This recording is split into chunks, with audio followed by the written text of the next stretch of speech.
Kilig na naman ang Kim Pao fans sa kanilang bagong nakitang sweet moment nina Kim Chiu at Paolo Avellino. Pinareenak kasi ni MJ kina Kimi at Paolo ang kilig scene sa What's Wrong with Secretary Kim, kung saan nga ay kinarga ng aktor ang leading lady. Makikita sa video na parang nahawakan ni Paolo ang kilikili ni Kim nang kargahin niya ito. At kitang-kita rin kung paano inamoy ng aktor ang kamay niya pagkatapos ito. Syempre, super react ang fans sa napanood na video at aliw na aliw sila sa dalawa. Narito ang ilan sa mga comment. Kumpirmadong love na yan, amuyan na. Ganyan talaga ang couple, gustong gusto amoy bawat isa sa kanila.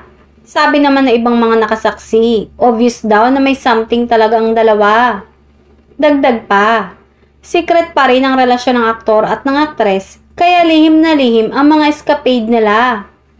Marami ang nagpapatunay na magkasama ang dalawa sa isang beach resort noon, pero maingat sila sa paglalagay sa social media ng kanilang mga picture para hindi mabuking ang secret date nila.